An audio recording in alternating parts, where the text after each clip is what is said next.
What's up, you guys? Welcome back to another video. In this video, we're going to be talking about emotional intelligence. Now, as y'all see right here, I'm cooking up some chicken pesto. That's what we got on the menu today. But I figured I'd just make a video while I'm cooking it up. So the question is, do you ever know those people that like handle situations so effortlessly? Or like maybe they know how to cater to someone, or maybe whenever you're expressing yourself to someone, they know exactly what you need to hear. You tell them something, they're like, man, that's exactly what I needed to hear. That's the advice I needed. You know, you're able to relate to me on an emotional level. That's EQ, right? That person that you're talking to, that you're interacting with, has a high level emotional intelligence. Many people in the world are trying to figure out what it really takes for them to be able to connect with someone and for them to relate. But it takes emotional intelligence. I think that EQ is more important than IQ because you can take into your careers, you can take into your personal growth. You know, as you go on from like day-to-day actions, you can take into your relationships. You really take it wherever. And one of the key things that, you know, as you start going through different people and different connections, you start understanding the importance of emotional intelligence, right?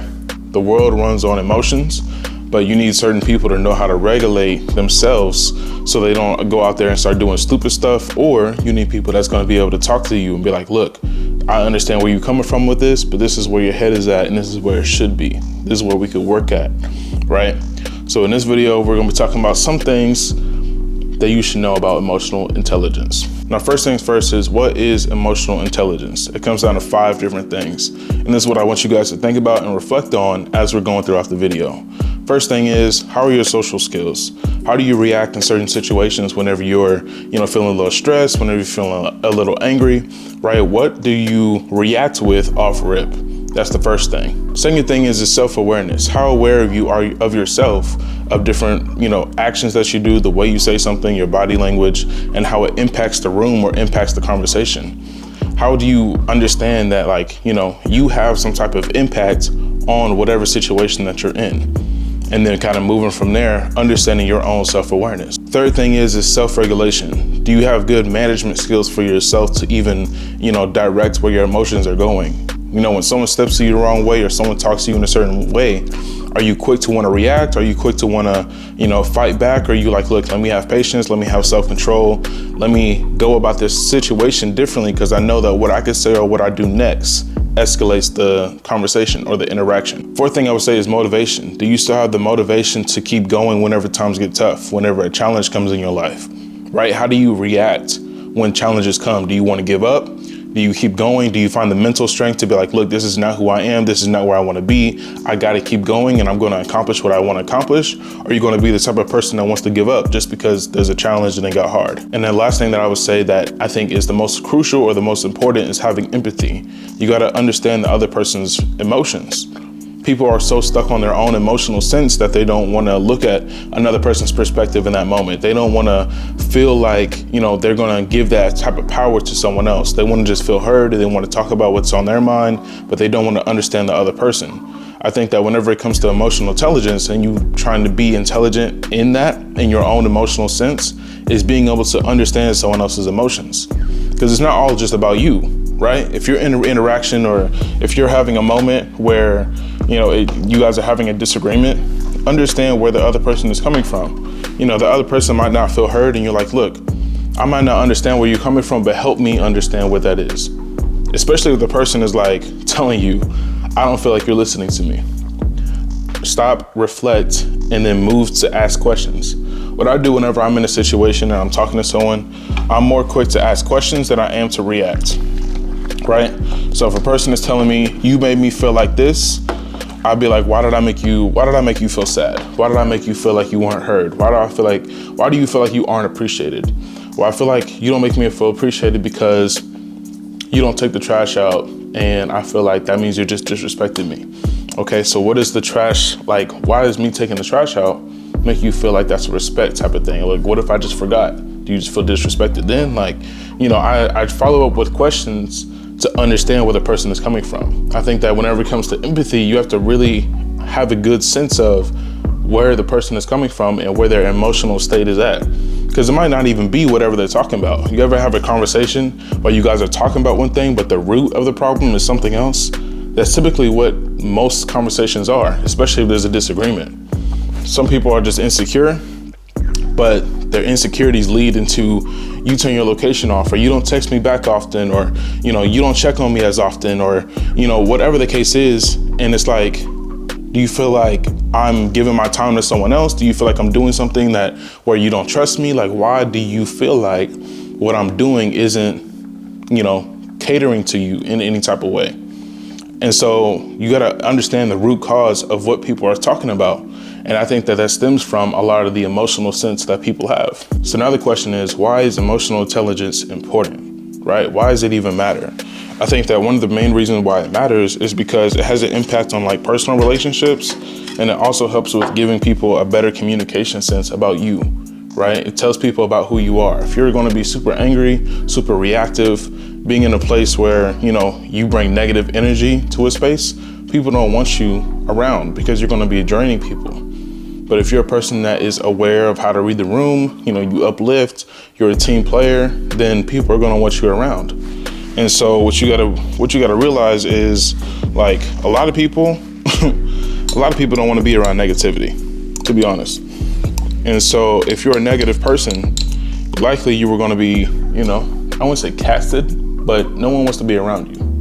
You know what I'm saying? You just have to have a sense of having a good connection to people on an emotional sense. You know what I'm saying? And a lot of people, they want to feel seen, they want to feel heard, and they want to feel understood. And if you can give a person that, that person will cherish you more than you think. Honestly. And that's because not a lot of people know what it's like to have emotional intelligence. They don't know what it's like to actually have an intellectual conversation, or maybe talk about some type of past traumatic thing without them feeling like they're judged, or feeling like, you know, how they're feeling is not valid. That's how a lot of people feel, you know? A lot of people in the world are like, I want to talk about this situation, but I feel like there's already enough problems in the world that no one cares about what I have to say. Or I don't want people feeling bad for me. So what they do is that they just don't talk about it, you know? You got to know how to navigate those type of conversations to be able to give people an ear, to be able to be there for people so they feel heard and they feel understood. And so whenever you're around people, I think that you can already tell, like, if you just sit here and reflect on yourself as it is, you can already tell if you have a high emotional intelligence level or if you don't. If you have a low EQ, then most likely you're quick to react, you're overreacting, you don't listen to people, and you don't feel empathetic for people. It's all about you. If you do have a high EQ, then you're really catering to people. You're open to listening to them. You're okay with hearing what they have to say, as well as you giving your point of view. You're also patient, right? You're able to listen to people and feel what they feel. Again, feeling empathetic, but you also know how to interact in social circles. You also know how to read the room. I just finished making up this pasta. So we're gonna see how it turns out, y'all. We're gonna see how it turns out. I feel like you can't really ever go wrong with pasta. There's just a little side note. I feel like you can't go wrong with pasta. If you mess up pasta, maybe you just should not be in the kitchen. Like, it's probably one of the most simple things to make, to be honest. So, that's just me though, that's just me. But going back to what I was saying, I feel like you need a high EQ in life. And like I said, those 5 topics, I'm about to break them down to help you guys understand exactly how you can get better in each of those topics. So let's go ahead and go and dive into the first one. Starting with self-awareness. You always got to make sure that you start with yourself whenever you're trying to get better. You can't improve everybody else, right? So we're going to start with self-awareness. Be mindful of other people, how they feel, right? If you feel like what you have to say is more important than them, then take a minute and pause. Think about what you have to say, and then correlate how you want to say it in a more respectful and a more controlled emotional way, right? It doesn't always have to be emotional. It can be more so heartfelt. It could be like a relatable moment. But what a lot of people do is that they want to get their emotion across. They want the other person to feel how they feel. So it kind of steers away from what the topic actually is. So be mindful, and then if you need to, maybe you could just journal how you've already felt in general, you know, so you don't feel like you're coming across to someone else in the negative way. Second thing is self-regulation. If you feel like you react super quick, or maybe you feel like you always want to talk whatever is first on your mind, pause and think about what you want to say. Pause and think about what you want to say, because what you say next, likely after whatever they say, is going to leave a bigger impact on yourself than it does even on the conversation. If someone's telling you about something crucial and your first thing is, oh man, that sucks. oh man, that's terrible, man. Oh, I can't believe that this happened to you. Like, you know what I'm saying? You need to have a more emotional awareness of how they're already feeling in the moment and then knowing how to cater to them. So take a pause before you even speak, because what you say next could have a bigger impact than you think. Going into empathy, feeling the emotion of someone else, right? Practice putting yourself in the other person's shoes. If you were in their shoes, what would you want to hear, first off, and what tone would you want to hear it in? That's two things I would say. Second thing I would say is understand the emotional side of, a conversation. It doesn't always have to be, let me give you advice. Some people just want you to feel the moment of what they're going through.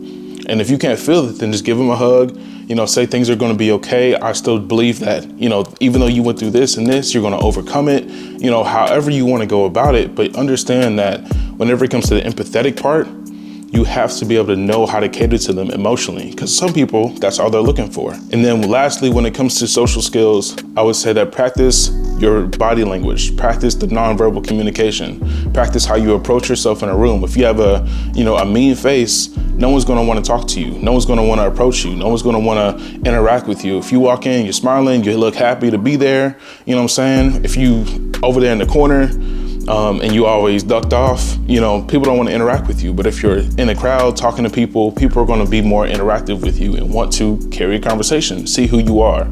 So be more interactive whenever you're in a social environment, because if you're not, no wonder why people don't want to talk to you. So honestly, y'all, that's why I think that EQ is so much higher than IQ, because if you have a better EQ in life, it gets you farther with people and connections. And the farther that you get with that, then the more that you can be able to reach out to people and know how to cater to them on a personal level. So that's all I really got for this video, y'all. I'm just gonna wrap it up.